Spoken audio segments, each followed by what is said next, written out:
Were you recording that? Ah, fuck, that would be amazing. I'm recording now, sorry. That would be such a great start to the podcast. For those of you just joining us at the very start of this podcast, AJ just had to... do you want to reenact it, AJ? So basically, I live with my parents, first of all. this is the context. And my mum just got home from work, and I called out to her and said that I was recording a podcast, indicating I would like her to be quiet. And she was like, "Oh, how long is it going to go for?" And I said, "I don't know, a couple hours." And she said, I said, "What were you going to do?" And she said, "I was going to dance and sing." And I said, "Oh, don't do that." And then I closed the door. Yeah, but you're missing out like the best part that you were like, "Mom, Mom, I'm just doing a podcast, Mum." See, and I can yell like that because I'm an adult and live in a place by myself. Oh, that sounds lonely. Yeah, no, that's real lonely. I'm real sad all the time. Hey, let's clap on the count of three. Oh yeah, we could have done it at the end, but yeah, let's break the immersion. I'll cut this out. Oh, okay. Just cut the clap and leave all this. Yeah. 3, 2, 1. All right. That was good.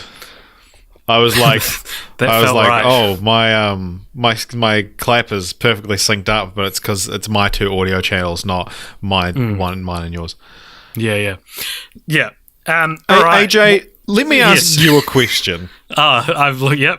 AJ, what's your favorite scary movie? My favorite scary movie would probably be M. Night Shyamalan's Signs. Oh yes, and I think that's the most influential one. What's the name of the killer in Halloween? Michael Myers. And who is the killer in Friday the 13th? Mrs. Voorhees. Ooh, got ya. Yeah, you got me. Mm-hmm. Oh hell, you got me. Anyway, welcome to Film Franchise Fortnights. That was a little bit of a wee teaser for what we're talking about this week. If you've seen the movies we're going to be talking about, I think you'll know what I was just doing just then. And what is this podcast, AJ? This is a sub-series, a fortnightly sub-series within the Cult Pops podcast, where you and I watch an entire film franchise over the course of a fortnight. Me and me being Richard, and you being AJ. That's me. And then we get together, we Skype because we live in different cities now, and we discuss said Frenches. I don't know why I said that way. Franchise, more like French fries.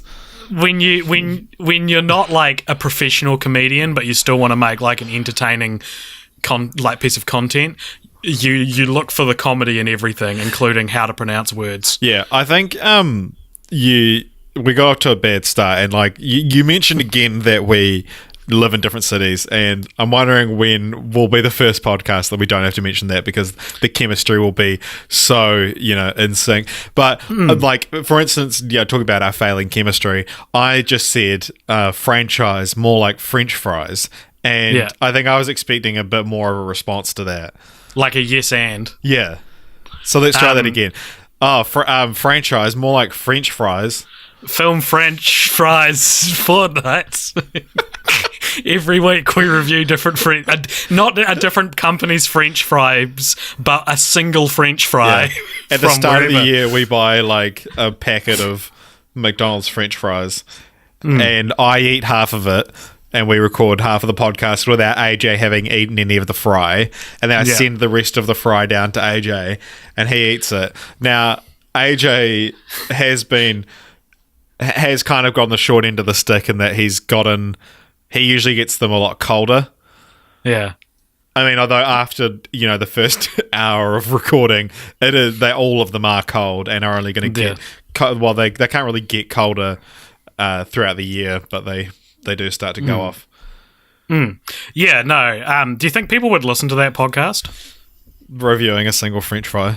Well, do you think it's just crazy enough to work kind of thing? Oh, definitely. Like if we were more known as like performance artists, which we are, but nobody knows, then people would consider that quite quite engaging, I think. Yeah. Yeah. But that's not what we do. That's not what we do. Instead, we talk about film French fries.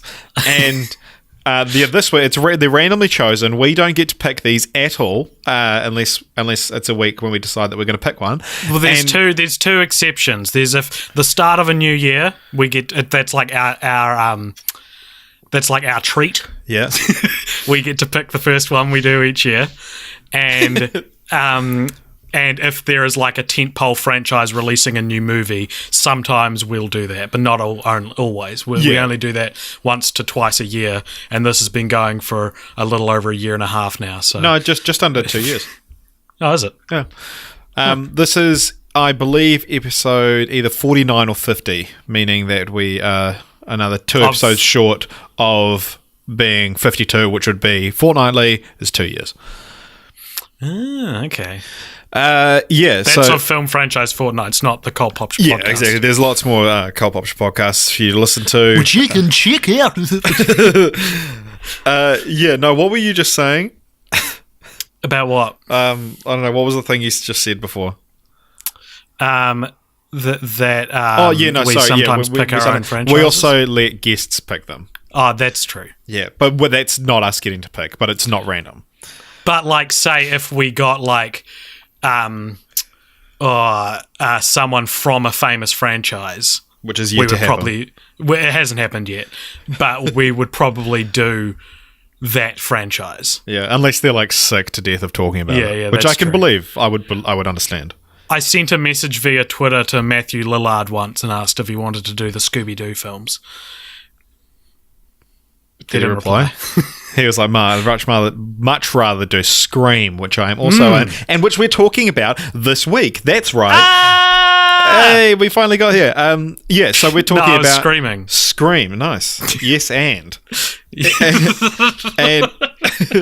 we're talking about Scream, which is a franchise of 4 films. Scream 2, Scream 3, Scream 4 came out in 96, 97, 2000 and 2011, all directed by Wes Craven, all starring Neve Campbell, Courtney Cox and David Arquette. And a little bit of, before we get into anything else, I'm going to do a little bit of Up Top Random Trivia, a new segment. So, as we said on our last episode, this is our second franchise that is or is based on Scream. Because Scary Movie, of course, is based, the first one anyway, is based on Scream. It's our second Jamie Kennedy franchise in a row. Mm-hmm. It's our second Wes Craven franchise. And did you know that Scream is the only slasher series ever to have all the films have the same director? And I actually didn't know that. We're going into these films, I knew the Craves did the first one and the fourth one, but I honestly was surprised to see he did 2 and 3 as well. Yeah, and Kevin Williamson wrote 1, 2, and 4. And the person who wrote the third one was called Aaron Kruger. Very cool. Yeah, so it's also our second Harvey Weinstein franchise. What was the first? Scary Movie. All right. Yeah, but it's fine. Like, we'll come back to the Weinstein or the Weinstein brothers because they're actually quite important to this franchise. This Sadly. is our second. This is our 7th franchise of 3 or more films, all directed by the same person. Can you name the other ones? Sorry, what's the statistic again? There's 7th franchise of 3 or more films, all directed by the same person. So I didn't count like Boondock Saints, Happy Feet. Yeah. So the Spider-Man trilogy are all by Raimi. Yep. The Evil Dead series have 3 by Raimi. Yep. Michael Bay did all 5 Transformers. Yep. I think that might be the extent of my knowledge. Lethal Weapon. Oh, true. Yep. Red Curtain. Oh, yep. And Back to the Future. Nice. Good statistic. Yeah. And if I can just jump in, it's a good statistic because we should emphasize that's actually pretty uncommon. Yeah. And to have 7 out of 48 franchises that we've covered, like that's pretty amazing because I feel like you often hear of a director not returning for the 3rd film in a franchise a lot more than you hear of them actually returning. Yeah. Like, if you look at and also doing 4 as well, like, trilogies happen, but the most films directed in the same franchise by one director is Peter Jackson doing 6 Middle-earth films, and the second most is Michael Bay with Transformers. Yeah. And there's a couple that have done 4, which is basically just Wes Craven and Richard Donner for Lethal Weapon. This is also, you might have this written down. I might be stepping on your toes here, but this is also the second franchise in a row that either I thought starred Jerry O'Connell or did star Jerry O'Connell, as well as Jamie Kennedy. Yeah. Because I was convinced last week that Son of the Mask starred Jerry O'Connell, but it actually starred Jamie Kennedy, and Jerry O'Connell is, of course, one of the main characters in Scream 2. Yeah, that was when I saw Jerry O'Connell appear on screen. I was like, oh, I have to mention this. And I forgot to write it down, so I'm glad you did. Oh, good. This is our 11th 4-film franchise, making it our second most common franchise length, after 2, which has 13. We've done 13 2-film franchises. The classic, does it even count as a franchise, 2-film franchise? And also, we talk about titles a lot on this podcast. We normally say that segment for later on, but as I said before, the films are simply titled Scream, Scream 2, Scream 3, Scream 4. Do you know, this is only our 3rd franchise with a titling scheme of just blank, 2, 3, 4. 4th if you include Spider-Man, as actually the Spider-Man 1, 2, and 3.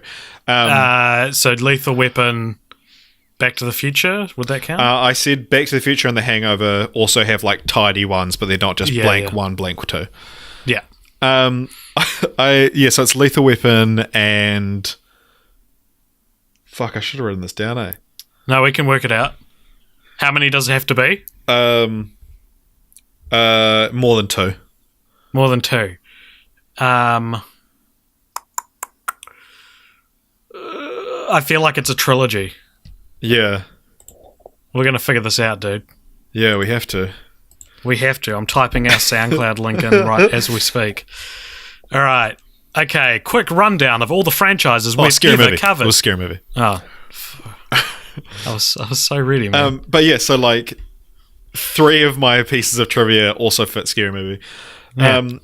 But however, it almost didn't happen like that because the first Scream was actually shot under the name Scary Movie. That was the original title for the film. And the second one was filmed as Scream, the sequel. But Bob Weinstein actually put a stop to that. Oh, that back when that's what getting Weinsteined meant.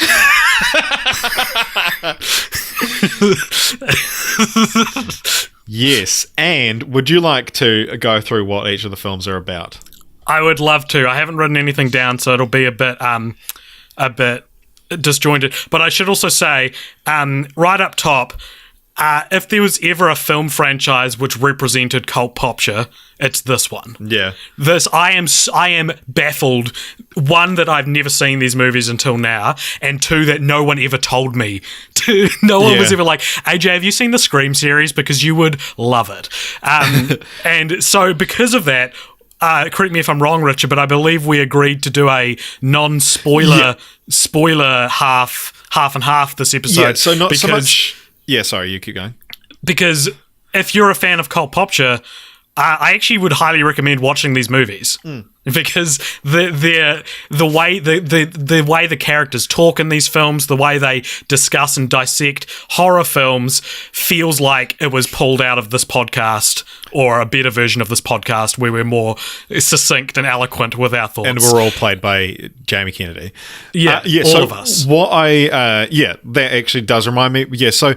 I want you to give just a general elevator pitch for the entire series. Okay, so basically, it's a quintessential slasher flick about a killer who wears that famous ghost face mask, who continually terrorizes the same sort of group of people over the years, and the characters are often very self-aware of the rules of horror films and the what you do and should or should not do to survive a horror film, as well as how sequels, trilogies, and remakes / reboots work and the rules around those different types of sequels. Yeah. So Like, honestly, I hadn't seen any of these films before either, and as I've discussed on the podcast several times, I'm not a horror person, and like I enjoy the mythology of horror films in some ways. Like, I like reading Wikipedia pages and stuff like that.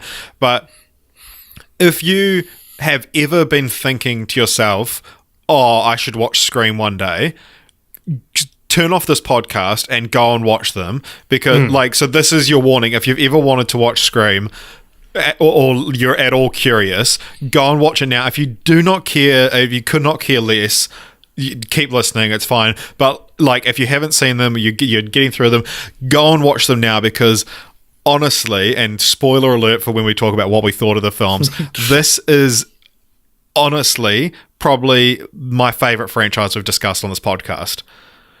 It's second only to Back to the Future, but I'm we're getting there, and I wanted to build to this, but honestly, the first film has probably made its way into my top 10 favorite films, and like the franchise as a whole, I would put in my like top 4 or 5 favorite franchises. And in the context of this podcast, I would say it's maybe I'd need to look at all the ones and weigh them up, but off the top of my head, I'm the same as you. I would say next to Back to the Future, it's the best one we've covered. It's certainly the most satisfying for this podcast to have covered. And in terms of individual movies, I feel like the best movies we've watched for this podcast would be the Back to the Future films, Nymphomaniac Volume 1, and at least 2 to 3 of the Scream films. Yeah. So, having said all that, if you've ever agreed with mine and AJ's opinions and you haven't seen the Scream movies, go do yourself a favor and watch them right now. They're on Netflix. Well, the first 3 are. So, yeah, please go do that. We don't mind if you don't listen to this episode if you're holding it off for a while. Yeah. Having said that, now we're going to get into spoiler territory. We are based, because they're slasher films, they're whodunits. Obviously, the reveal of the killer is in each film is kind of like a spoiler. A spoiler, yeah. So I didn't do individual plot summaries. So are we going into that now? Yeah. I mean, you can. But basically, they're each slasher films, so I can do them if you like. Okay. So in the first one, we follow Neve Campbell. Her mother was murdered a year ago. Sydney Prescott. And with the help from Officer Dewey and Gail Weathers, who's a reporter, she starts to get stalked. Not through their help. I started that sentence badly.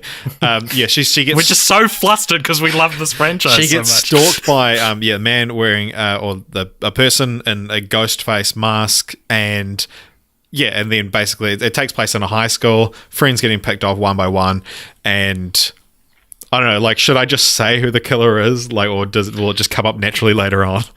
Well, I thought we wanted to do half and half, but that was off your request and not mine. So the half and half, I more just meant like, let's talk about how much we love it and then tell people to go away and watch them. Sure. So, you've had your spoiler warning. So the killer ends up being her boyfriend, Billy Loomis, and then and their friend as well. And then in the second film, Stu, who's played by Matthew Lillard from Scooby-Doo. And then their friend in the second film, it's a similar thing again. And so, as AJ mentioned as well, in the first one they talk about the rules of a horror film, and then in the second one, Ghostface is back.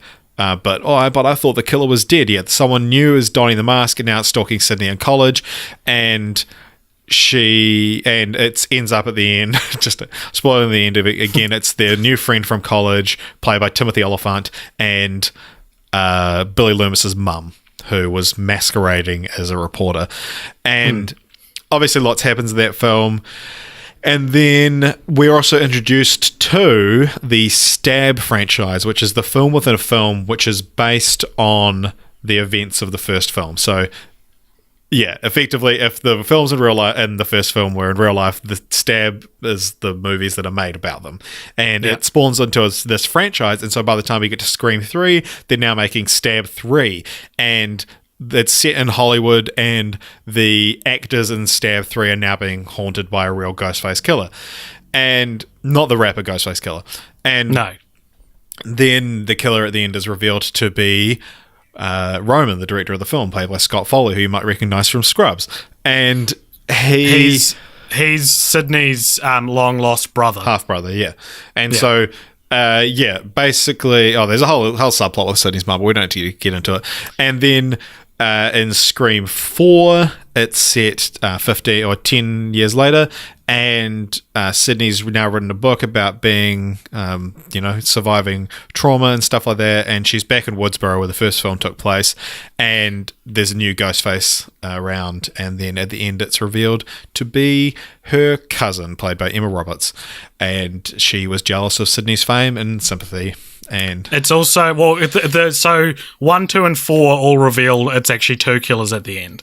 So it's Emma Roberts in 4, as well as Macaulay Culkin's brother, who isn't Kieran. I can't remember. His name. Rory Culkin. Rory Culkin. Yeah.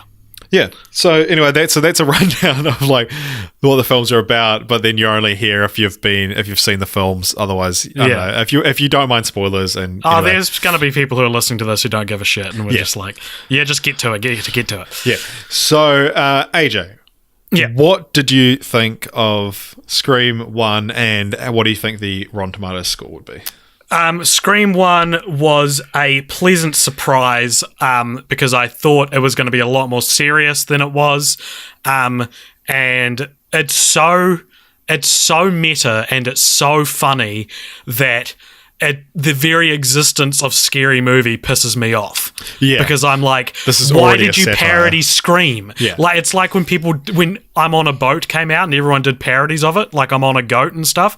It's like, it's already a funny song. You don't need to parody it. That's essentially what Scary Movie feels like after watching Scream. Yeah. Like we talked on our Scary Movie episode about like Dave's Continue the Franchise was basically, I'd love to see like Wes Craven or John Carpenter direct like a scary movie.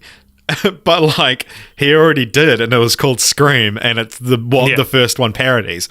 It is really interesting, and like the hiring Wes Craven to do this was such a good idea, because the script could just be cheesy and funny, but like still like a decent film, but putting it in like a master of horror's hands is such a good idea, because the film can actually be genuinely suspenseful and scary. And I think more to why Wes Craven was such a good choice is that, and because he hasn't really dabbled in comedy before, but like comedy and horror are two hard to nail genres, but they're both so much about timing. And so like knowing when to hit your punchlines and knowing when to drop a scare or like how to drag that out is such an important skill. And it's like that's why Get Out worked so well as well, because you've got someone like Jordan Peele behind the camera. Yeah. And also these are genuine whodunits. And I did not work out who the killers were ahead of time. I had theories, and they were almost always proven wrong. I would say the only one I got close would be Scream 2, was where I sort of picked the killer maybe like 10 minutes before it reveals it. Yeah. But all others are like, you just don't know. but in a good way. It's not. It's not impossible. They don't reveal things.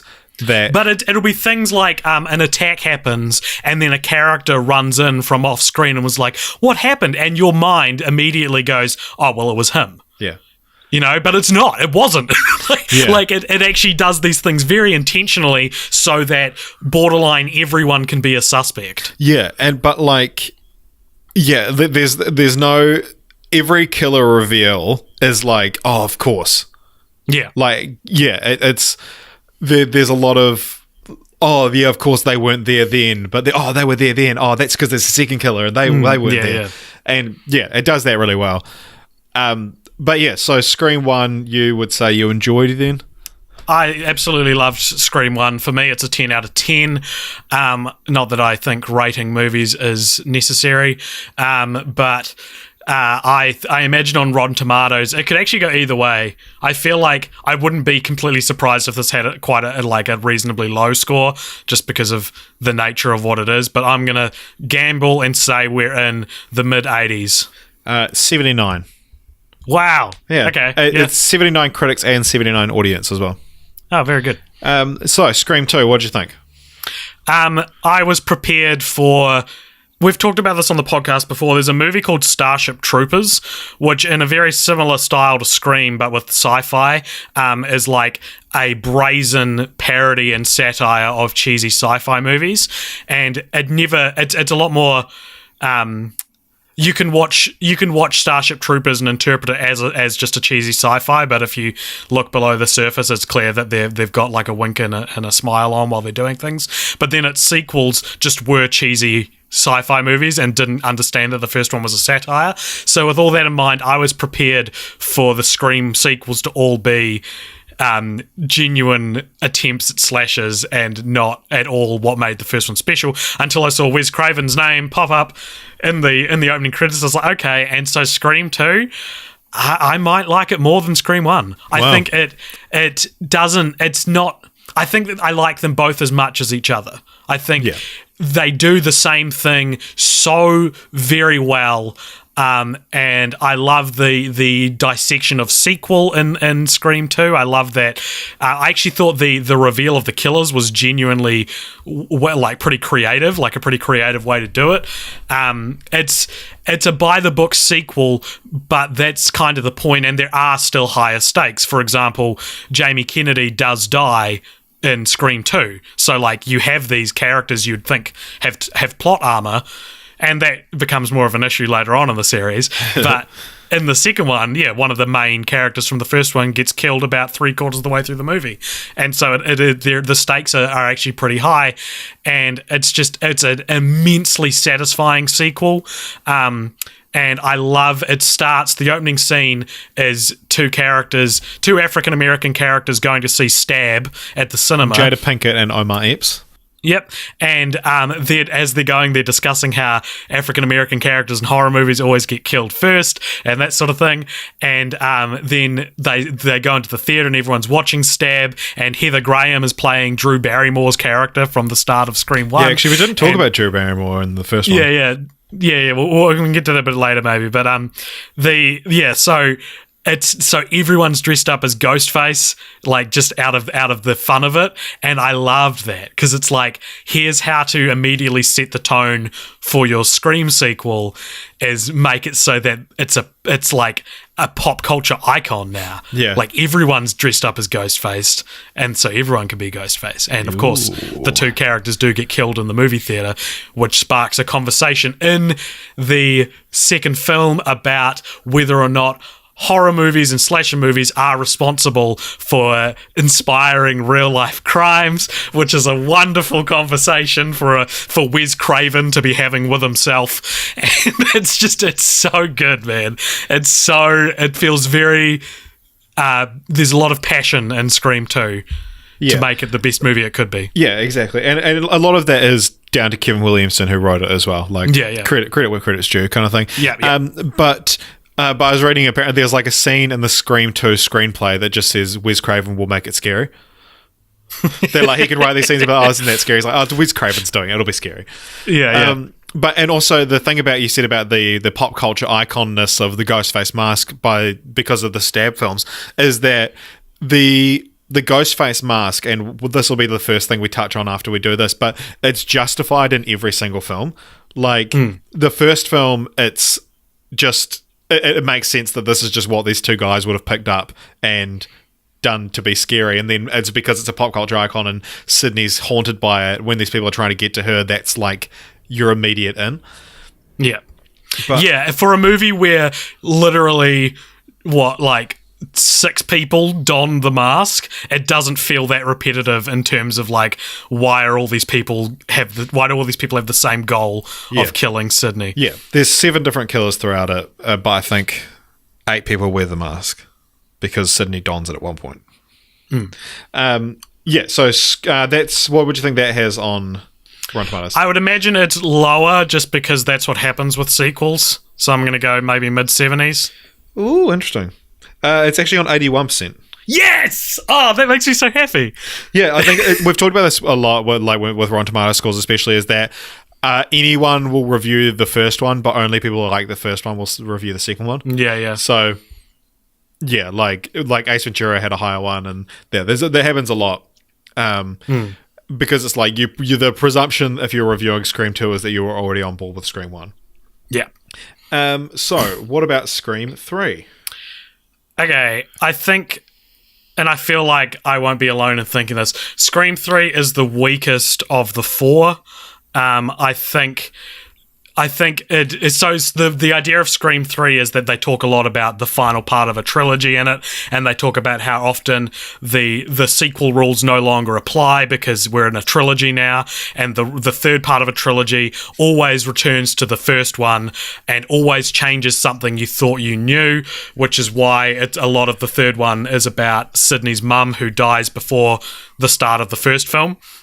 And so we learn a lot. There's a lot of retconning happening in Scream 3, which, while the point of the movie is just weaker storytelling, so I feel like it's the weakest one of the series, but it was always going to be because the third one, to stay true to the format of dissecting each part of a series, the third one usually is the weakest, and so the third Scream is the weakest. Yeah. I also think that's due in part to the change of writer as well. Yeah, exactly. That being said, I actually really, really liked the ending for Scream 3. I thought it was very satisfying. You said that to me the other day. When you say ending, what are you referring to, like the very last scene, or?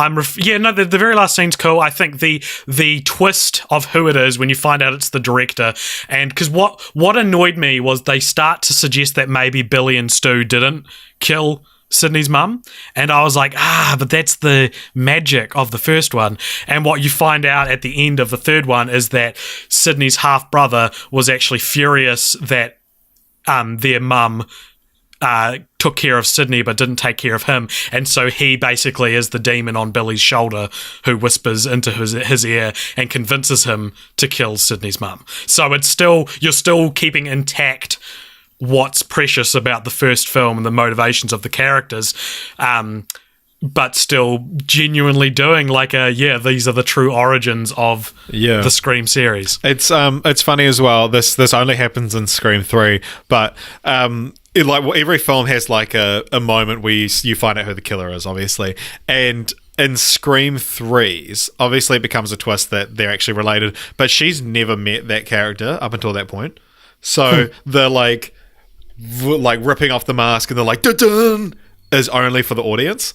Because Sydney's like, it's hello, can I help you? She's just all of a sudden real polite. This person that's trying to kill them. But I read a thing. I think it was on Reddit talking about like the Scream films, because now I've been like every time I see Scream referenced in a thread, I upvote it.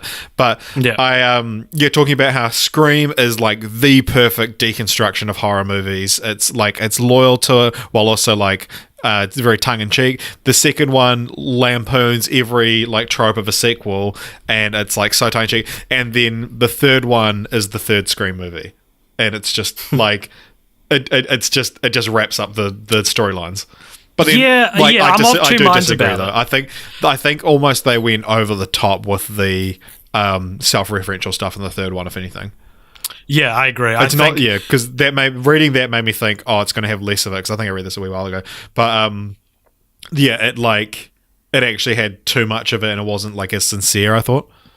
Yeah, there is, and I think these movies do not benefit from being binge watched in the nature that we watch them, because I think you do grow a little tired. And by the third film, I was really hankering for subverting the format of Scream itself. So I was hoping like maybe the characters at the start who you see get killed actually survive. I was hoping maybe it's because Scream 3 starts with, and this is something we haven't mentioned yet, it starts with a character named Cotton, who in the first two films, this is so confusing to mention if you haven't seen them.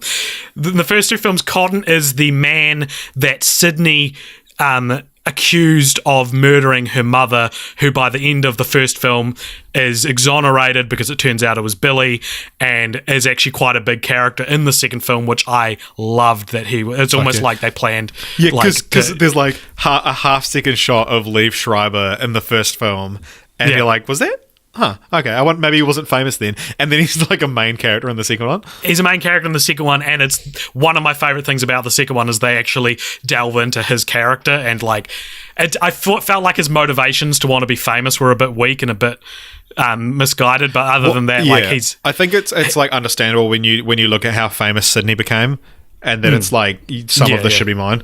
Yeah.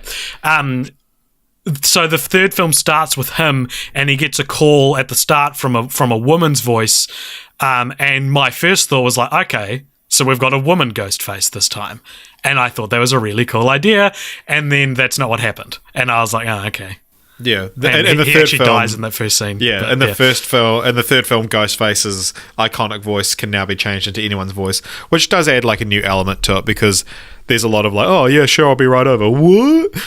Yeah, I didn't quite like how you can just talk into a certain type of microphone and it comes out as Ghostface's voice, because you would still hear the real voice under that.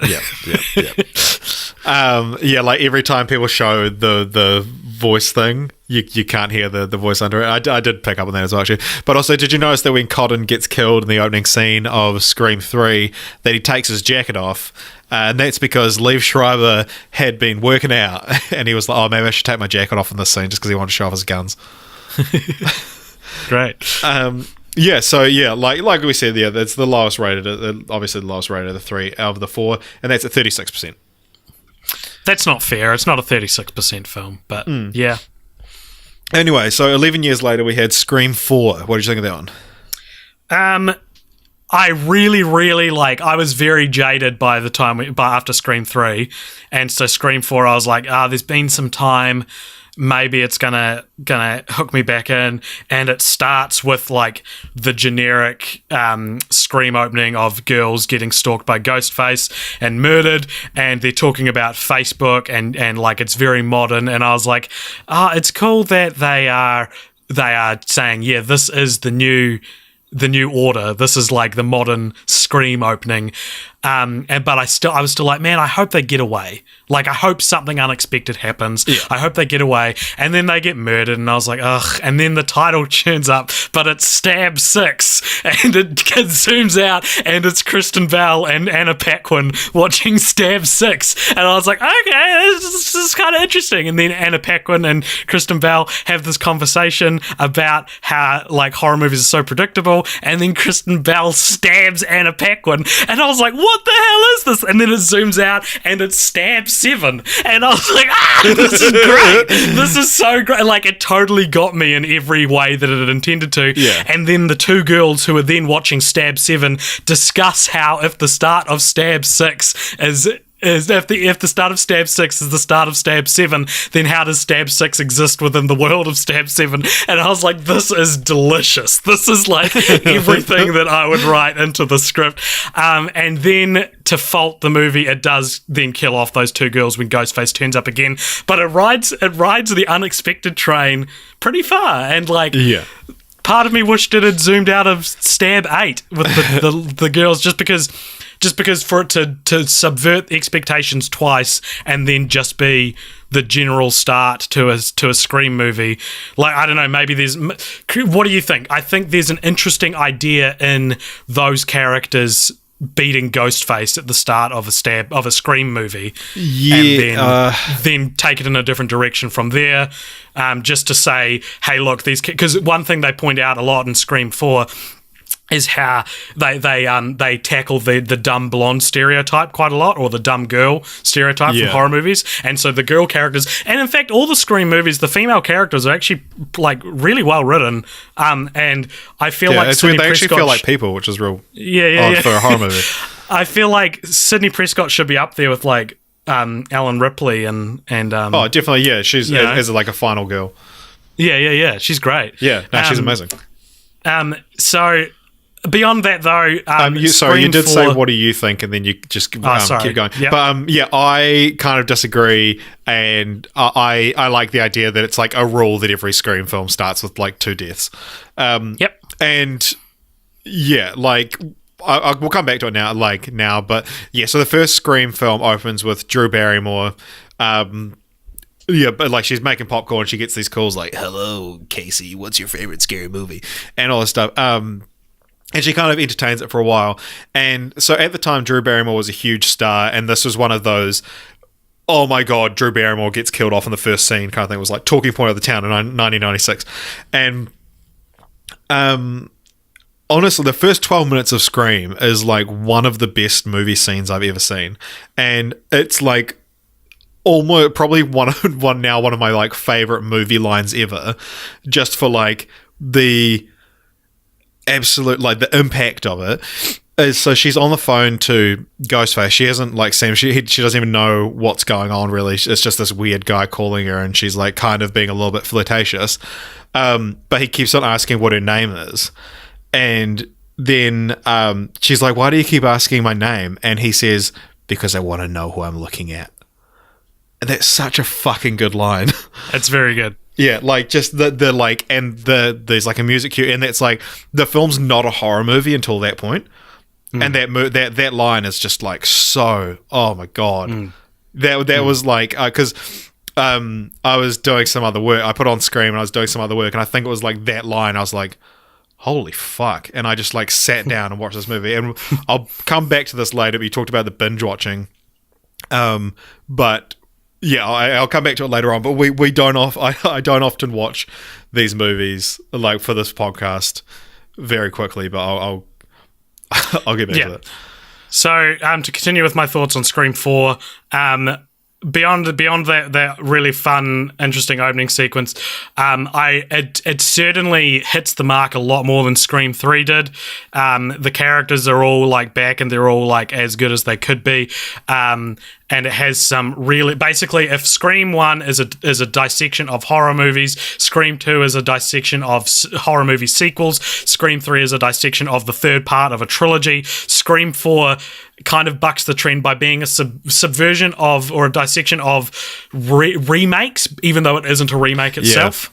Yeah, it's also like it has a lot to say about like modern horror movies. Yeah. So they talk a lot about how this is that, and it's not unconscious. They don't think they're making a remake. They say there's a line where they're like, it's all about remakes these days, but everyone knows that doing another sequel is the better way to go, or something like that. So they acknowledge it, and I didn't have a problem with it. It was cool. And I genuinely didn't see who the killers were coming. Like I was actually very pleasantly surprised by that. I think Emma Roberts' reveal, she has this great little piece of acting that should be talked about more, where after she's killed everyone, she then beats herself up so she looks like a final girl, as you say, like the surviving victim.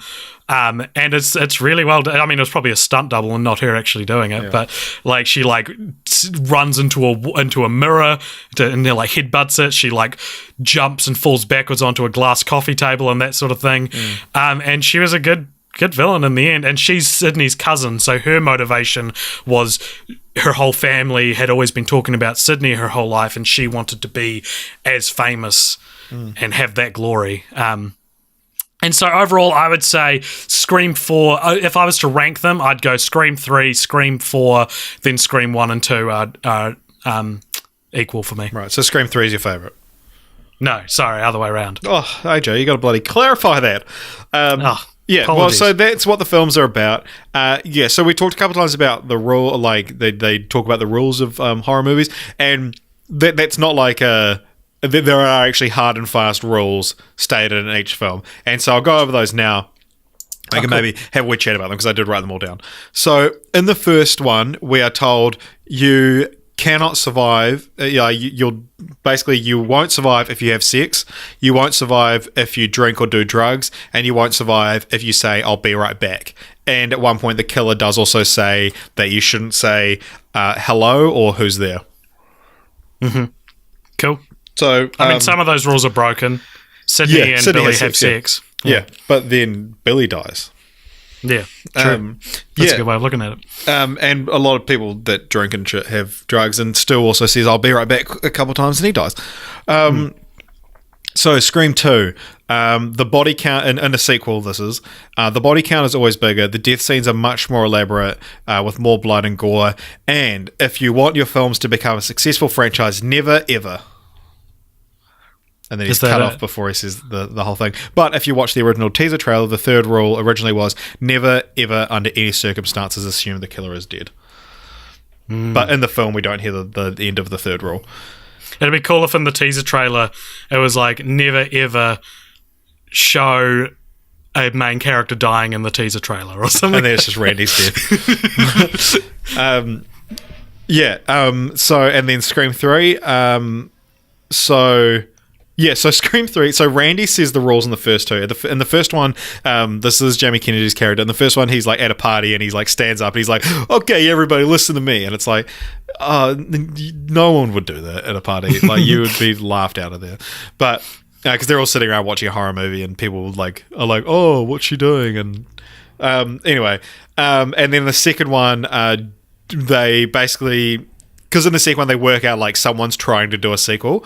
Like someone in their mind that's savvy about film tropes, which it ends up being someone who is savvy about film, is trying to do a sequel to the first film. And so Dewey is asking Randy, what should we be looking for? And he says those. And then in Scream 3, he, like, from beyond the grave, has recorded the video message about, he's like, "Oh, if I died and the killer's back, then you'll need to know this," which is very obviously shoehorned. Yeah. Apparently there was, like, they did want to, like, say Randy had survived, and they're like, "Oh, it's just too stupid." And apparently, because, and I'll talk about this a little bit later on, but the like behind this, the production for Scream 3 was like so ridiculous that they were just writing on the fly basically, and they shot 2 hours of like different footage for Randy's videotape because they were just kept on rewriting it. But he did it like all in an afternoon kind of thing. But anyway, his videotape, he says, "You've got a killer who's going to be so in the third part of a trilogy, this is, you've got a killer who's going to be superhuman, stabbing him won't work, shooting him won't work. Basically, in the third one, you've got to cryogenically freeze his head, decapitate him, or blow him up. Anyone, number 2, anyone, including the main character, can die. That means you, Sid. 3, the past will come back to bite you on the ass. Whatever you think you know about the past, forget it. The past is not at rest. The sins that you think were committed in the past are about to break out and destroy you." And in the first draft, in the first few drafts of the film, there was a 4th rule, which was never be alone, but they took it out because immediately after watching the tape, Gail goes off alone. So they're like, "Oh, wait." And then in Scream 4, the rules for like surviving a modern horror thing, the death scenes now have to be way more extreme. Unexpected is the new cliche. Virgins can die now. New versions are always 2.0, so the latest technology is usually involved and integral to the plot. This means the killer is probably going to start filming the murders. You have to have an opening sequence. Do not fuck with the original, and if you want to survive in a modern day horror movie, you pretty much have to be gay. It's good stuff. It's really good stuff. Yeah, I like that last one's in there. They're just like, "Yep, you guys are the now like the oppressed group, and it's homophobic to kill." But like almost since in the like 7 years since Scream 3 came out, I feel like now it's like you have to be trans, because I feel like like homosexuality is so accepted that it's almost, it's not progressive to let them live. Yeah, I think I was so surprised when I discovered Scream 4 came out in 2011. I watched the whole thing thinking it came out like 3 or 4 years ago. Kinking.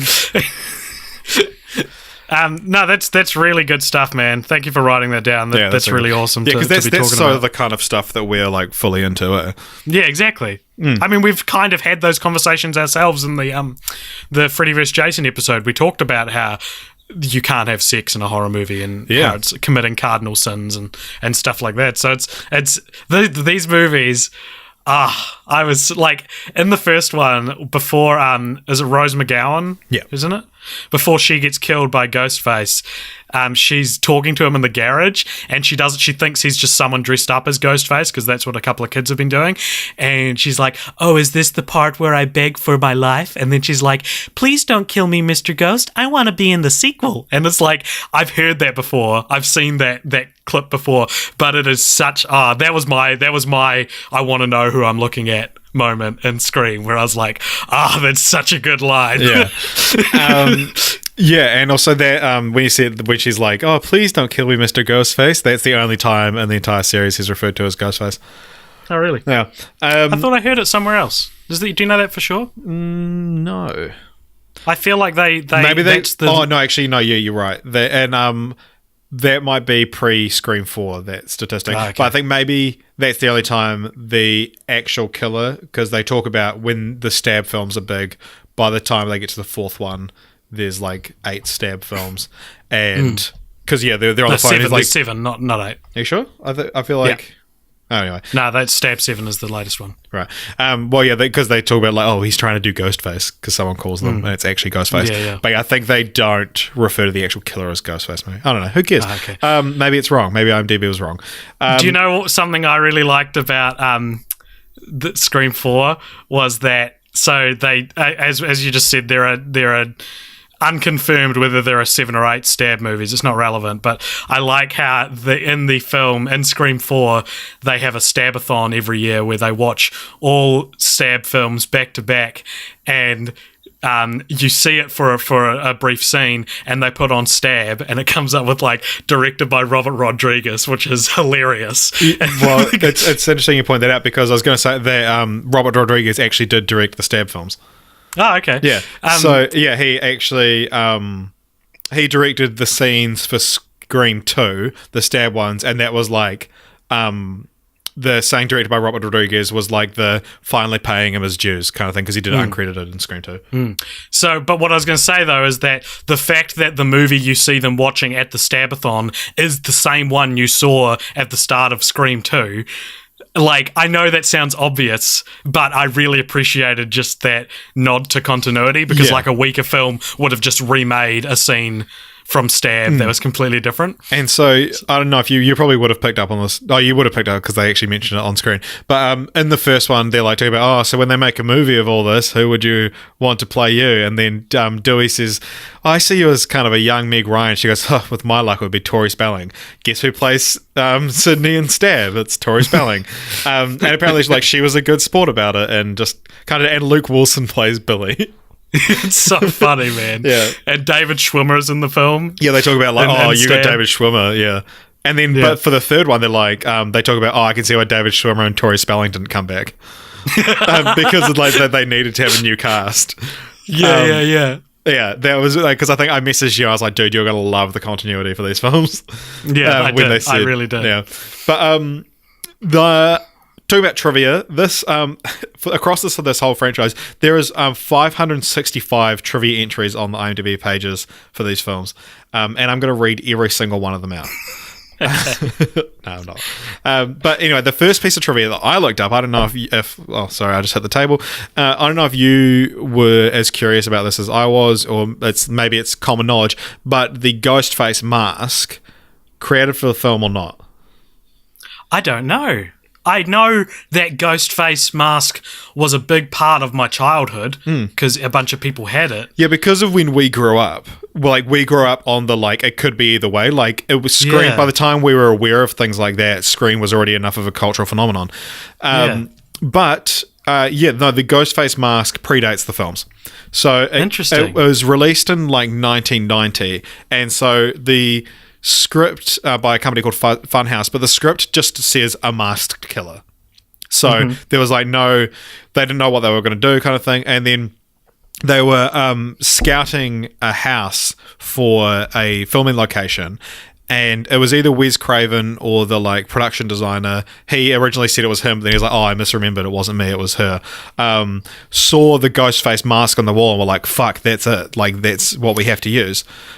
Was the intention always to use a thematic or cinematic mask? Surely it wouldn't have just been a balaclava, because you need that iconography for the film. That's the thing. So the script literally just said a masked killer, so that was up to the filmmakers. But yeah, I mean, maybe they were looking for a mask, and maybe they were trying to, maybe their original designs were to develop a new Michael Myers mask, or a new Jason, or a new Freddy Krueger face. Yeah. I'd be very surprised if the writer didn't intend for the mask to be anything specific, because that's the one immortalized icon of the Scream series is that face. But I mean, I think maybe he didn't have an idea in his head, but the idea that the mask would be famous, you know. yeah. But it was up to them to choose. Anyway, yeah, he saw this this thing on the mall, and he asked Wes Craven asked Greg Nicotero, who's a famous special effects artist, and he's also executive producer on The Walking Dead. He said basically, I need you to make this mask, but can you change it enough that it's we're not going to get sued, basically, by Funhouse or Fun World, maybe. Yeah, Fun World. Funhouse is a YouTube channel. Yeah, but and it's a Pink song as well. But they managed to get the rights. Used to be. And the rest is film history. However, they actually started filming before they got the rights to it. So in Casey's death scene and Henry Winkler, who's also in this movie, in his death scene, it's the original design of the mask, not the Fun World one. What's the difference between the two? It's very subtle. Okay. It's like big eye, more defined eyebrows. And Dude, before Henry Winkler died, were you convinced he was the killer? Because no, I was. To be fair, just through my knowledge of pop culture, I was kind of aware who the killer was. Yeah, when the scene reveal happens, I remember the parody of it from Scary Movie. Yeah, exactly. But I didn't think of it before then. I'm pretty sure I knew going into it that Matthew Lillard was the killer, because I just knew he played the killer in Scream. Oh, yeah. He's only one of them, though.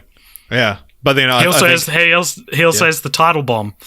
Oh, yeah. Because when they're antagonizing Sydney at the end, he says something about how good of a movie this will be, and he's like, it's gonna be a Scream. Yeah. He does great, man. He's like drooling as he's talking. Yeah, oh my god, yeah, he's fucking chewing the scenery. Yeah, he's great. It's good though. It's good. It's a movie to chew the scenery with him, man. You know? I also just reminded myself, do you remember Wes Craven's cameo in the first one? No. He plays a janitor called Fred, and so Yes. it literally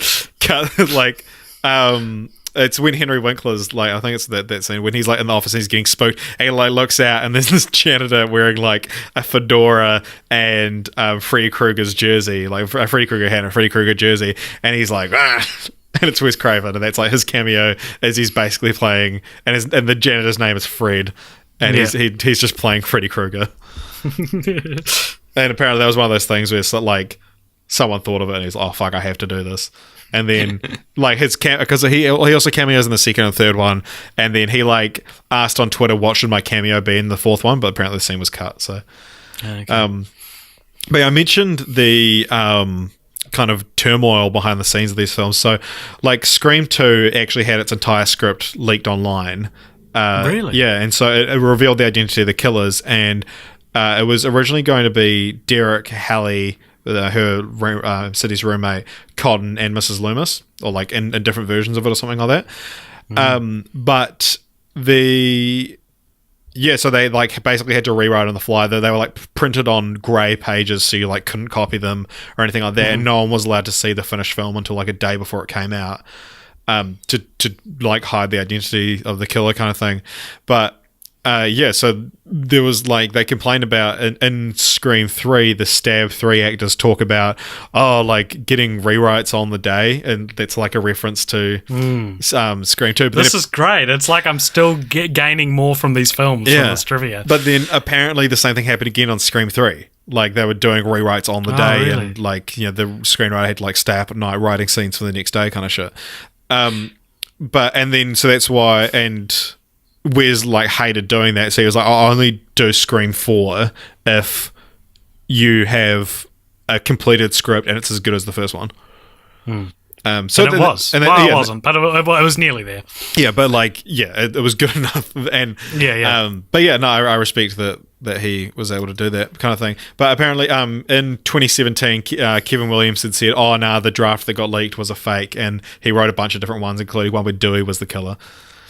Can we just talk about Dewey for a second as well? Yeah, sure. I was just going to say, in Scream 2, I thought Randy was going to be the killer.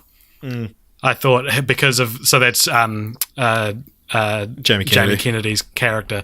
I thought as the survivor, him and Sydney being like two of the only survivors from the first film, I thought, because he always talked about how he didn't get the girl because he wanted to get Sydney, and he was jealous because now Sydney's dating Jerry O'Connell, and they're basically the same person, as we know from last week. So I thought it was going to be kind of like a toxic masculinity kind of ending with Randy being like, "It's me because you wouldn't date me," and I'm glad it wasn't. But that's what I thought. But speaking of that, just before so Randy's on the phone to the killer just before he dies, and he says, and the killer says to him, "You're never going to get the girl."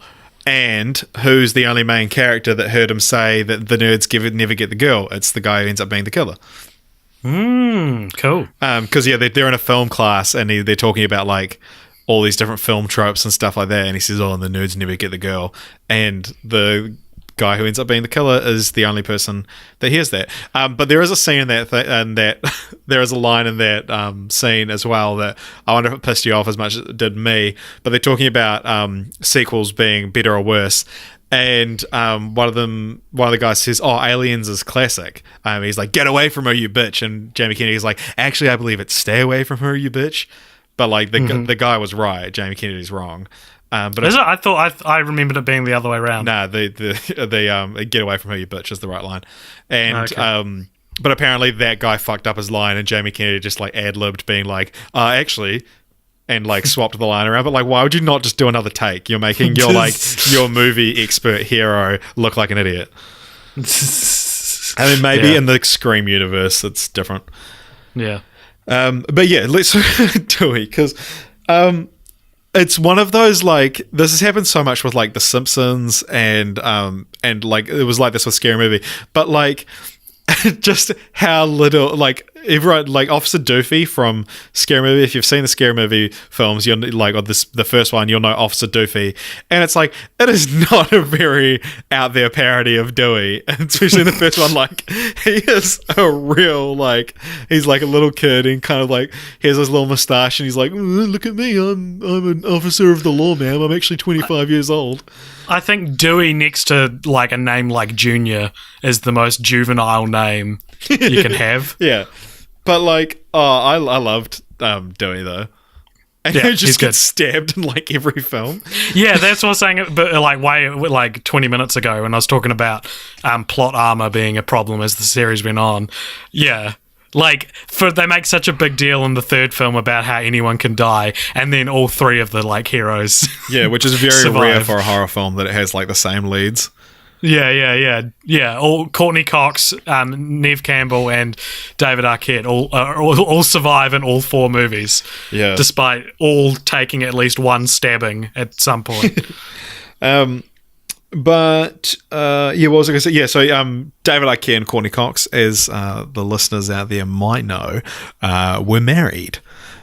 So they met in 1996 on the first Scream. They got married in 1999, and Courtney Cox said on their relationship, said, "I was flirting with David in the second one. I was sleeping with him on." Oh fuck, I fucked it up. I was just flirting with David on the first one. I was sleeping with him in the second, and we shared a trailer on the third.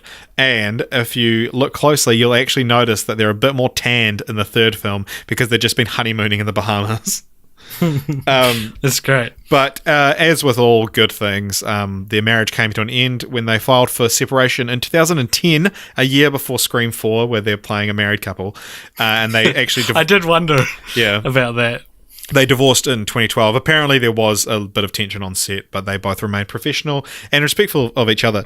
And I looked up, I was just Googling like dates for their relationship and stuff like that.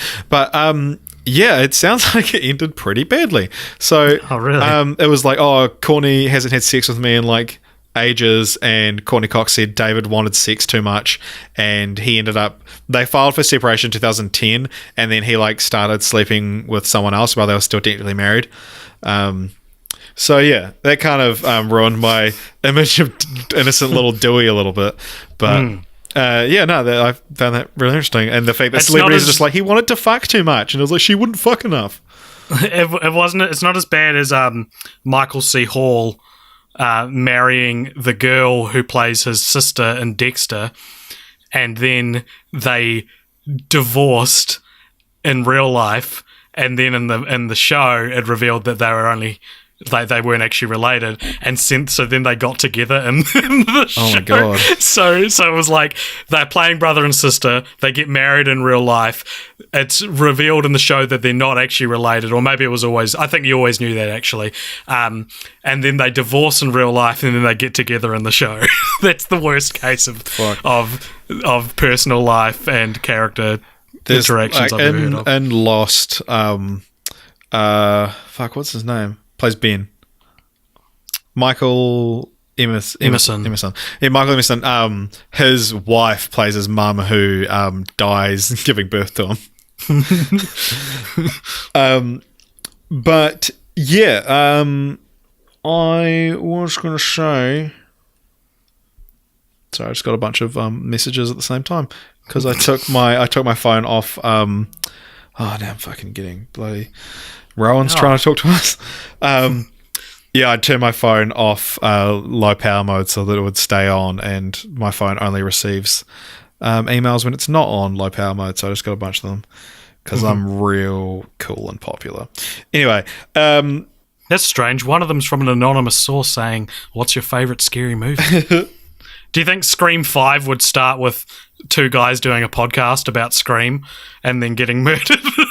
That's totally what it would be. It'd be a podcast. We'll come back to that. So, apparently, yeah, the original Kevin Williamson wrote a draft for Scream 3. Before it got thrown out and Aaron Kruger was hired, but his version of Scream 3 was going to end with the killings would have been committed by a Stab fan club, and so the final twist was going to be Sydney was going to go into the house where all of the teens had been murdered in this giant massacre, and they would all get up, revealing that it was like a hot fuzz kind of situation, that it was like everyone was in on it. And just trying to terrorize Sydney because that's like they wanted to become the characters. Apparently, he later used that in his TV series The Following. That's an interesting idea, but I think kind of one of the messages of Scream 2 is that movies don't actually influence real life killings, and so I feel like that would undermine that slightly. Would you like to know? You say movies don't influence real life killings, or at least that's what Scream 2 says. Yeah. Well, here's a little bit of macabre times for the podcast. I thought you might be into this. So, like something straight out of the series itself, there have been a few copycat crimes. In January 1998, so this is just after Scream 2, a 16-year-old and his 14-year-old cousin stabbed the 16-year-old's mother 45 times, killing her. This later became known as the Scream murder because the boys said that they were inspired by Scream 1 and Scream 2, and they actually admitted that they needed the money they would have stolen from her to purchase 2 Ghostface masks and a voice changer. Wow. Isn't that fucked? Anyway, the case was expected to highlight the effect of violent movies on teenagers, but the judge ordered the evidence pertaining to Scream be barred, and the case could not be referred to as the Scream murder, and refused media access to the courtroom, and tried it as a murder and nothing else. So they got on with it for being like, no, this is just a murder. There's something wrong with these kids. It's not the movies, even though like they admitted it was the movies. Yeah, but it still is the kid's fault. Yeah, exactly. A year later, in January 1999, a 13-year-old was stabbed multiple times in the head and back and left for dead by his 2 friends, ex-friends, 14 and 15 years old. He survived, thankfully, and the pair were dubbed the Scream Attackers because they said they'd been watching Scream shortly before the attack, and they had a bunch of pictures of Ghostface in their possession. 2 years later, in November 2001, a 24-year-old dressed in a Ghostface mask and costume murdered a 15-year-old girl after she rejected his romantic advances, but then he later admitted that it was premeditated and inspired by the Scream trilogy. Interesting. The following year, a 17-year-old French youth, following prior failed attempts with other girls, lured a fellow pupil to a secluded spot and stabbed her to death after showing her his Ghostface mask. French authorities of the time claimed the murder as the 3rd Scream-related killing since 2000. Oh, yeah. So that's kind of sad. Yeah, that does put a downer on it. I mean, I'm glad that it didn't halt production, or maybe it did. Maybe that's why we didn't get a Scream 4 until so much later. Yeah, well, like the fact that like there was killings between Scream 4, like 2 and 3, and they like, and also like in the Screamiverse, the fact that there's like at least 4 more stabs after the whole cast of the third one was murdered by the director. It's like you would not continue that franchise. But speaking, that's what I thought as well. Yeah, I think the biggest problem with these movies, and it's maybe solved by the fact that we're living in a hyper-realized reality, is that people are very inconsiderate and cavalier about murder. Like as you say, there'll be like actual murders happening, and then people will still have a stabathon movie marathon, or like I noticed in the fourth one, the 2 girls, Emma Roberts and Hayden Panettiere. How do you say her name? Panettiere. I mean, Panettiere. I don't know. I could be wrong. They're like the third part of their trio is murdered, and the next day, like, they don't even care. Like, granted, one of them is revealed to be the murderer, but like the other one isn't, and she's the one that goes to the movie marathon and is like, "What?" And it's like, what? I feel like this would. If did you? It's the Cloverfield paradox problem. Yeah, this would be an interesting problem. Interesting thing to talk about is that do you know anyone? Did anyone in your high school die?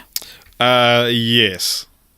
I have 2. I have a kid in my class who no one really talked to, and I actually didn't really like that much, and was there for a very short amount of time, disappeared one day, and it turned out he was in hospital.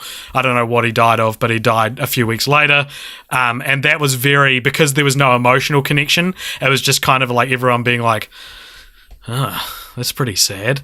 And then I had a teacher was killed in a car accident in my second to last year of high school. And that was dark. Like, that ruined the year and the class for a lot of people.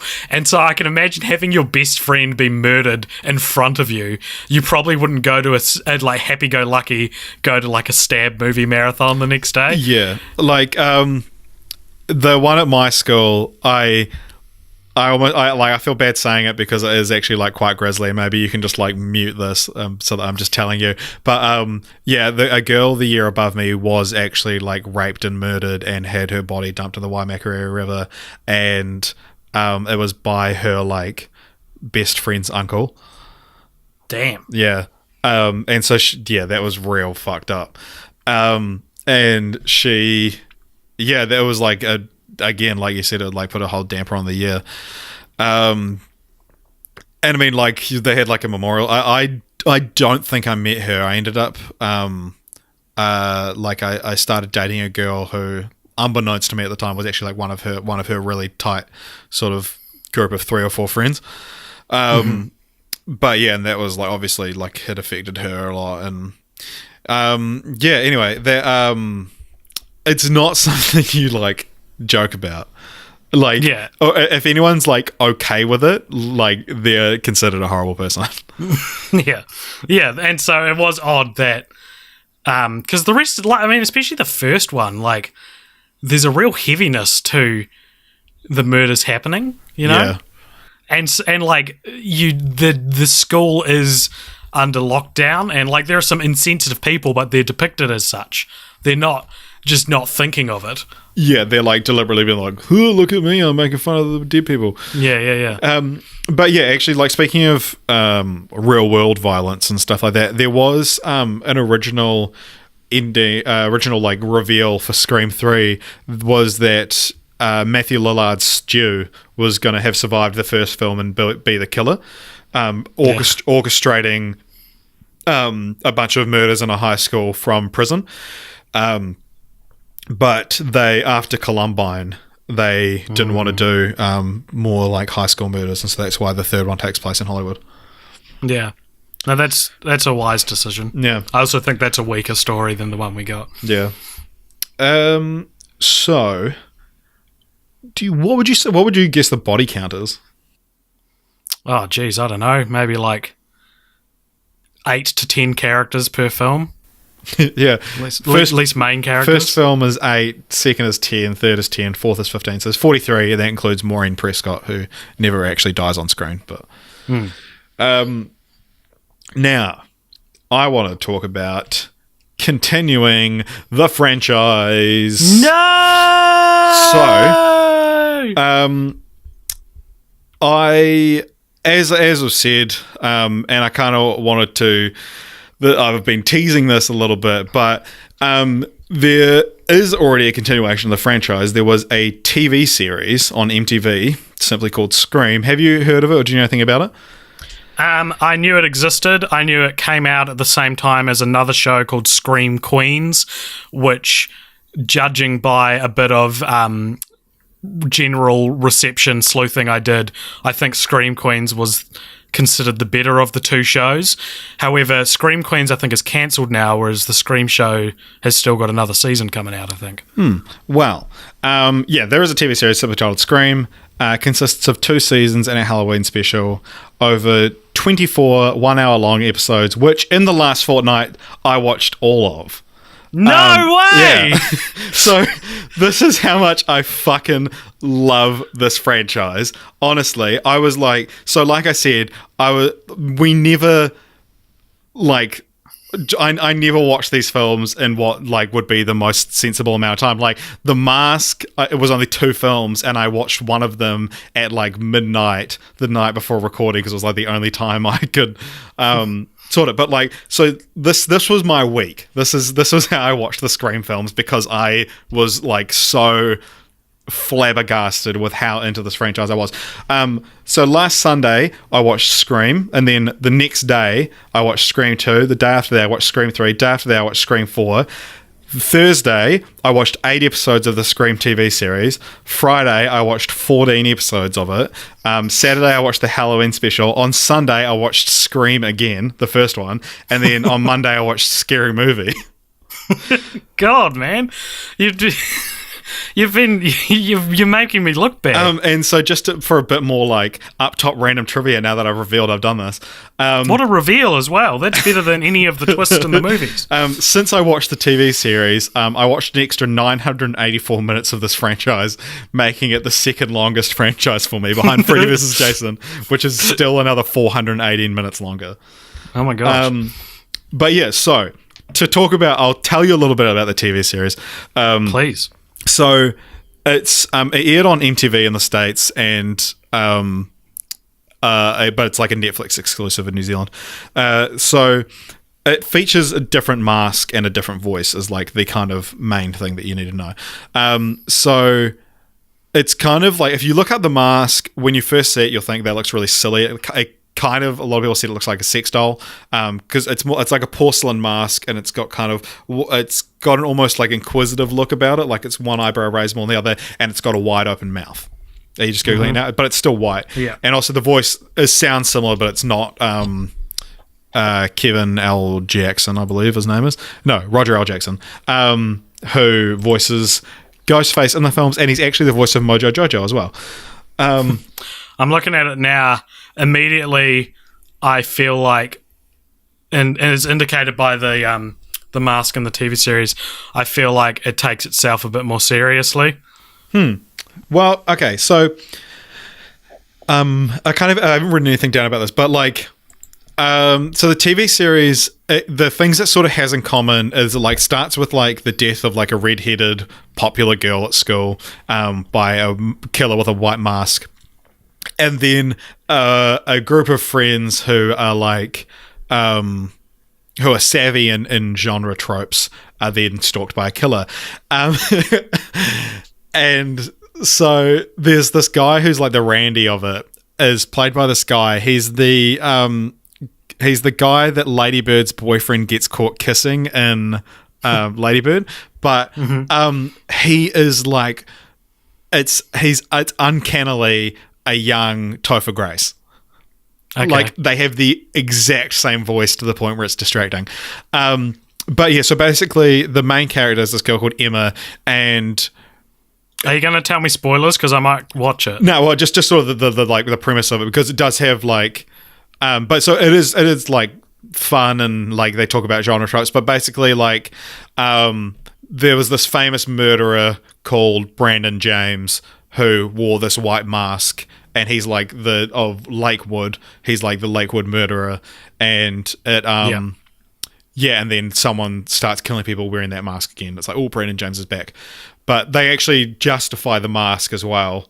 In that, like, it was he had that like not elephantitis, but the same kind of that one of those sort of deformities and Deformities. Deformities where we had like these facial deformities, and he had all these surgeries, and they made this surgical mask to like basically hold his face together. Mm-hmm. And that's what the mask is. But yeah, so it's got I actually really enjoyed it. Like I was like, I'll just watch a couple of episodes, and like it's one of those shows that I'm not gonna say watch it, it's real good. I enjoyed the hell out of it. Like they talk about in the first episode why they're in like a film studies class, and they talk about why you couldn't do a slasher film as a TV series. Mm-hmm. Because like they talk about like it's all like people getting picked off, and it's a build up to a reveal, and it's over quickly. But yeah, I mean it's fun. I actually enjoyed it. There's like some pretty good character arcs in it, but there's a podcast in it that's like a major plot point. So it's like when you were talking earlier about like, oh, in the new one it would be a podcast, and it's like it is in the newest version of this thing.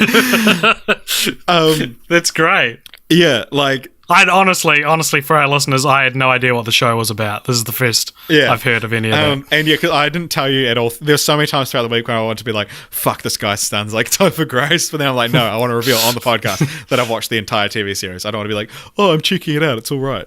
But yeah, no, like, it's cool. I actually really enjoyed it. But they, so it ends on kind of like a cliffhanger where it's like where the most recent episode, the Halloween special is, but then they've announced that they're throwing out everything from the first two seasons. Anthology, isn't it? They're after 2 seasons, they're turning it into an anthology series. So the third season is going to star RJ Cyler from Me and Earl and the Dying Girl, and he's also one of the Power Rangers.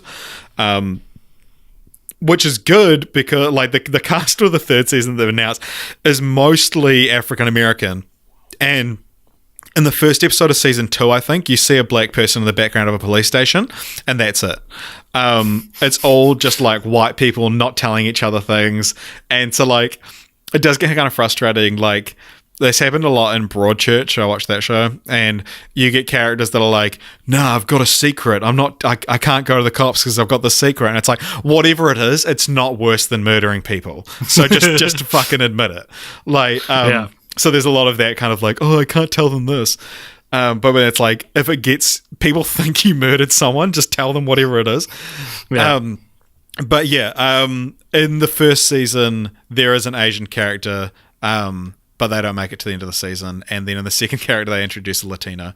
But it's a very white show. Which is strange for a horror series when like the whole black people always get killed off in horror movies is like a commentary within the Scream movies. So it's strange that they wouldn't have that represented in the TV show. Or maybe they will now. But also the TV show is actually, the kills are a lot more interesting. Okay. Well, don't tell me anymore, man. I want to check it out. But also, the first season has 47% on Rotten Tomatoes. The second season has 100%.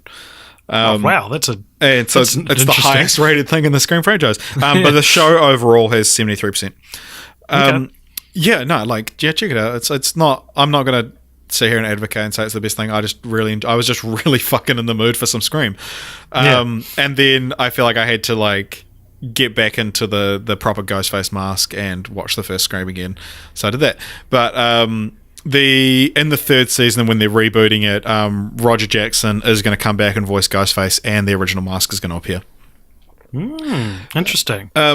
But yes, so talking about continuing the franchise, the development for the show was kind of interesting. After making Scream 4, Wes Craven was contracted to work on a 5th and 6th film. But and at one point I believe, and I think maybe this is a Weinstein sort of stepped in and changed this, but that Sydney was going to die in the fourth one, and the 5 and 6, or at least 5, was going to follow Jill, who would survive, and the killer would come back in a kind of "I know what you did last summer" kind of thing, right? Like I know what you did. Because Jill is the killer in Scream 4. Yeah, so then someone would start stalking her, and which would be kind of interesting. I'm so attached to Sydney. I would hate for her to die. Yeah, exactly. But yeah, a year after Scream 4 came out, these plans fell through, I guess, and a weekly TV series began development. And although Harvey Weinstein did say that he had been begging Wes Craven to do a fifth movie for a long time, but all hope of that died with Wes. When did Wes Craven die? 2015. So that's pretty sad. I feel a kinship with him now, but not. I didn't have it before he died. Yeah. Scream 4 was his last movie, but the last episode of season 1 of Scream is dedicated to Wes. But there's a thing talking about titles. We talk about titles a lot on this podcast. The titles for the first episode of the first season of Scream are like, the finale's called Revelations, and they're all called like they all have like these lame cheesy titles. But every title in season 2 is named after a slasher movie. That's cool. So like the first episode's called "I Know What You Did Last Summer," but there's like heaps of like obscure ones. One of them's called "Happy Birthday to Me," but like they all actually fit the episode, but they're also like slasher movie title, which is that's cool. So are we continuing the franchise, or are we talking about titles? What are we doing here? I just briefly brought up titles. You did mention earlier on in the show that the Weinsteins were a big part of this. Is there any more that you wanted to talk about? There? Well, yeah. There's a few stories about them intervening and having to okay things. Like there's a you hear those stories about people submitting things to the MPAA, the Motion Picture Association of America, and so the first one, it got submitted 9 times because they kept on trying to stick with an NC-17 rating, and then Bob Weinstein met with the MPAA and was like, it's a comedy, not a horror. And then they were like, and then like watching it with that lens, they realized, this is all okay. But then apparently in Scream 2, Wes Craven like filmed way gorier versions of some things. Like there's Randy kind of dies off screen, but there's like actual footage of Jamie Kennedy's throat getting slit open that they submitted it with to like be like, this is so outrageous. They'll ask us to cut that, but not ask us to cut this other thing that's really important. Right. But they said, yeah, that's fine.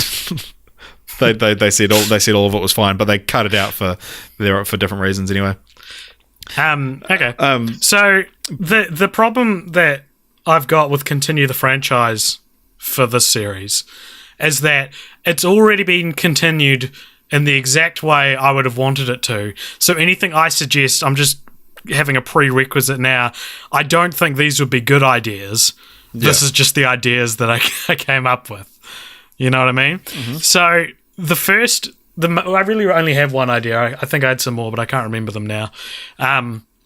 Other than like a female ghost face would have been interesting. Well, I mean, 2 of the 7 are female. That's true. You're right. The main thing I was thinking was, all right, so you've done the dissection of horror movies, you've done the dissection of sequels, you've done the dissection of trilogies, and you've done the dissection of remakes. So I think my continue the franchise would be a film called, and you've done dissection of TV shows, I should say as well. My continue the franchise would be a film called Scream Incorporated, which is the Avengers of a cinematic universe of 90s slasher flicks. So you get all the rights to things like I Know What You Did Last Summer and Scream and whatever and whatever and whatever, and do a crossover with them all in the middle. I don't even know if it inherently needs to be a Scream film necessarily, but yeah, you dissect cinematic universes, I guess. Oh, yeah. That feels like the next thing to talk about, and it's the modern thing to talk about, because in 2011, we did have a lot of remakes of films, but now we're all about cinematic universes. So that feels like the natural place to go if you're thinking of the Scream series as what can we subvert next. Yeah. No, that's interesting. I like that. For as invested as I am in this franchise, I didn't really come up with continuing the franchise because this is one that, like, you know, that has to come out now. I don't want to pitch a movie because I wouldn't want to see a Scream movie without Wes Craven.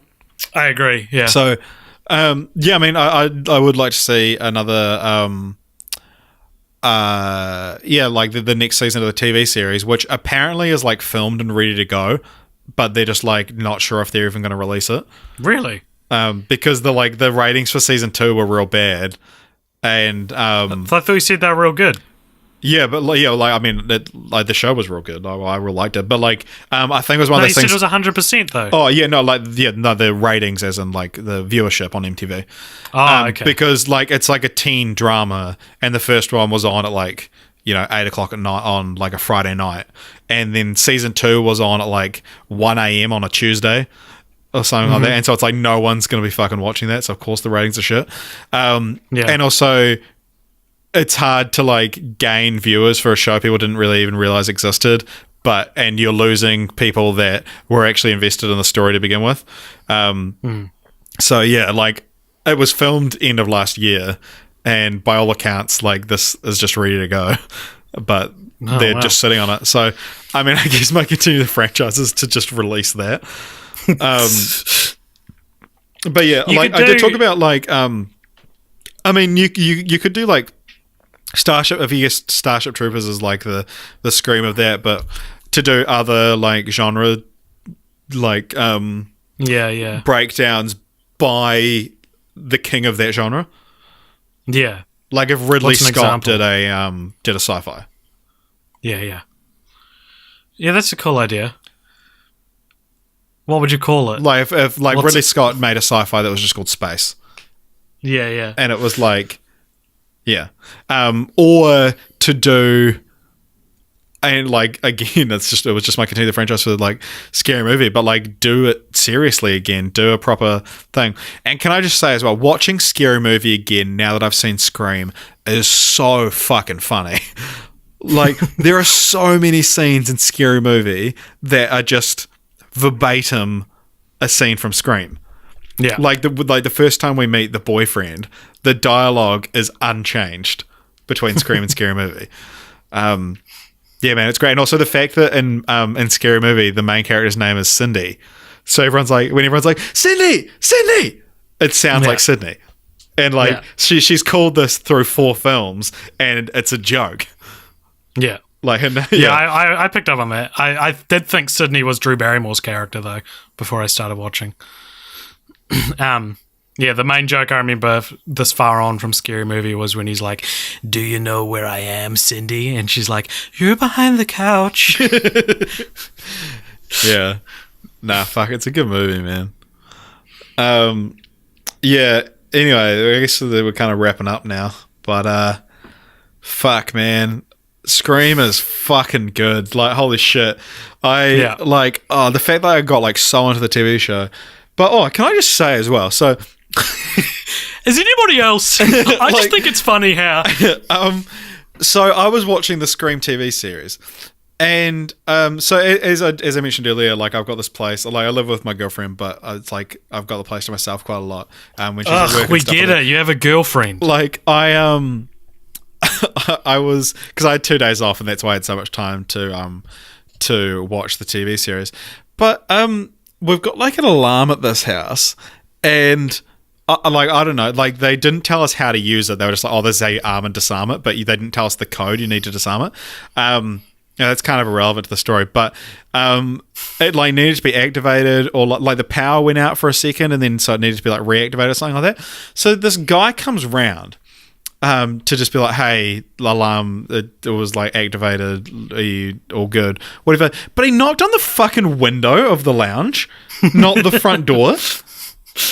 So I'm just watching Scream, and then I see tap tap tap tap tap on the window right next to me, rather than, and the windows were, the curtains were drawn but were shut, and I was just what? And then so I was like, what the fuck? And then I went to the front door, and there was no one there because he'd gone around the back of the house.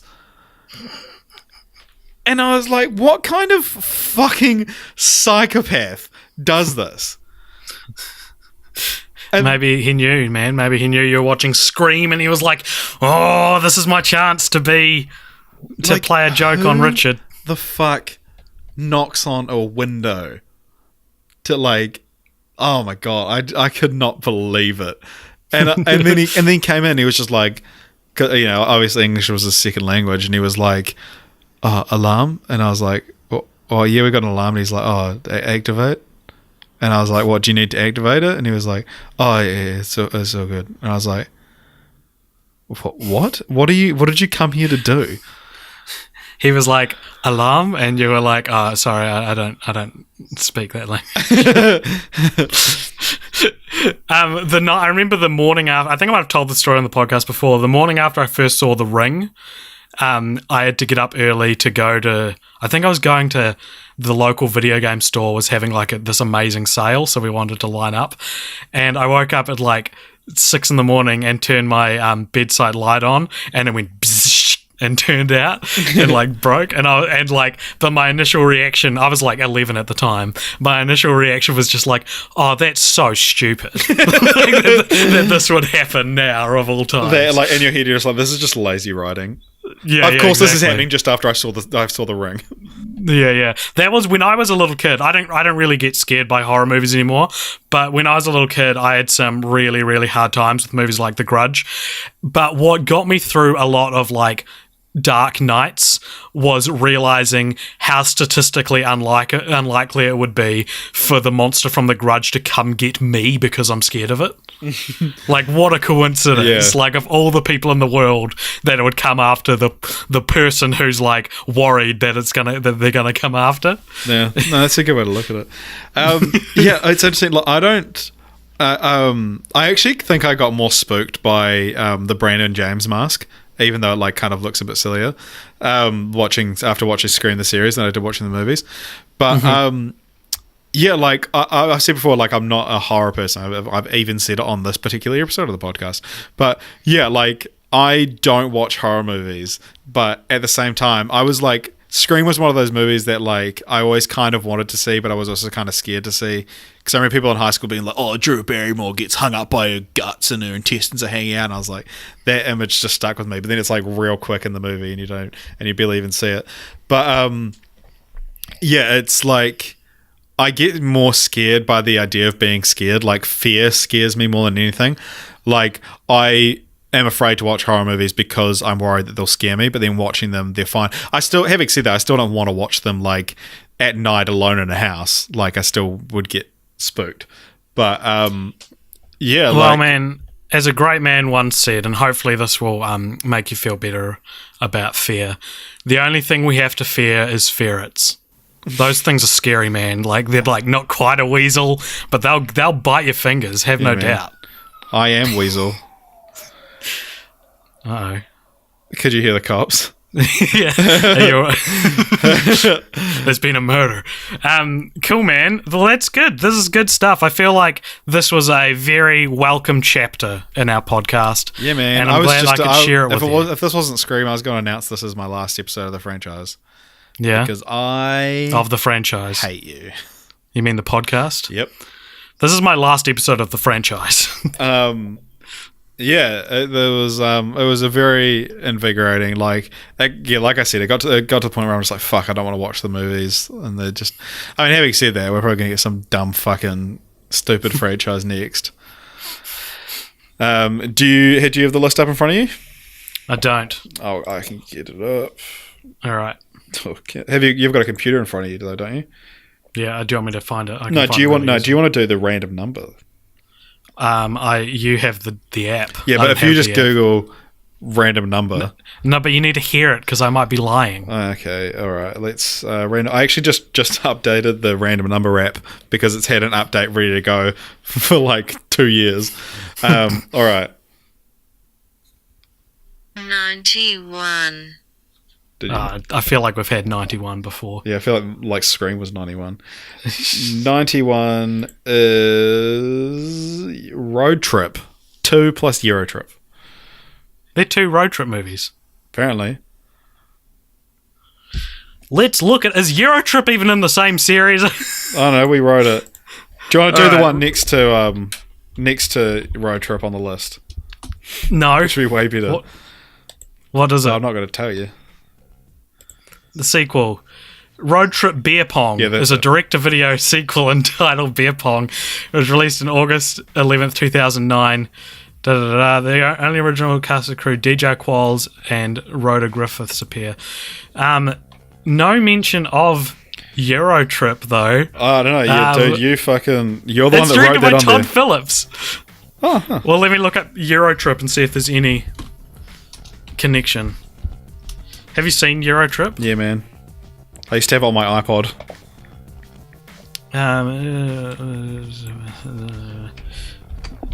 Jeff Schaefer directed it. Did you know that Scream won the MTV Movie Awards Best Picture in 1996? There is no mention of Road Trip as a film in the Euro Trip page. All right. Okay. Should we not watch Eurotrip then? I don't want to watch any of them, but this has never happened. We've never been like, Wrong. yeah, like this, yeah.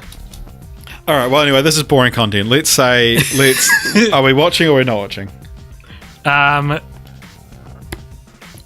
guess we could watch it. Well, we can. It doesn't matter. We can decide off pod. Yeah. Who cares? No one's listening. All to right, this. everybody, tune in next week for what could be our 14th 2-film franchise, or our Something like 10th or 9th or 10th. 3-film franchise. Yeah. All right. Thank you very Thanks much for listening, everybody. Follow us on Follow us Outcast. on SoundCloud, Facebook, YouTube, Instagram, and you can email us at cultpoptionmedia@gmail.com. Sorry we didn't get to question time this week. We've been going for a long time, though. Yeah, it's For the an longest hour and one in a 40 wee while. minutes. So hopefully this makes up for the episode last week, which was only like 30 minutes. So Yeah, I'm sure next week's will only be 30 minutes, so yeah. whatever. All right. Thanks for All right. listening. Bye. Bye.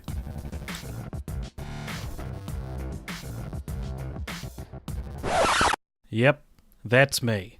I bet you're wondering how I ended up in this situation. Hey everybody, it's AJ.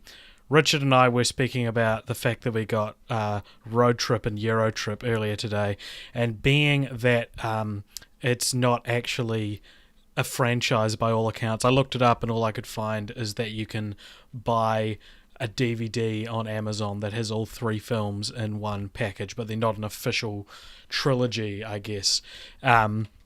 So being that was the case, but also wanting to stay true to the concept of this podcast and having, like a pure and transparent way in which we choose our next franchise, we're at a bit of a loss, because does this count as a franchise? Because we kind of feel like it doesn't. But we also don't want to cheat and pick another one.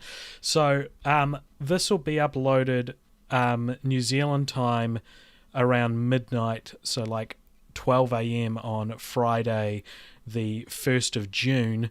And after that, maybe a few hours later, maybe at like in the morning anyway, when I wake up, I'm going to put a poll on Facebook, on our Facebook page, facebook.com/cultpopture, where we're actually going to ask you guys if you think we should roll again, or if you think we should do the unofficial Road Trip trilogy.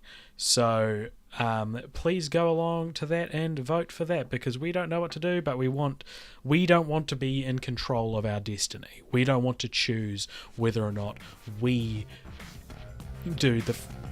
we don't want to choose the franchise that we do. That's what I was trying to say. Anyway, peace out, guys. See you next fortnight.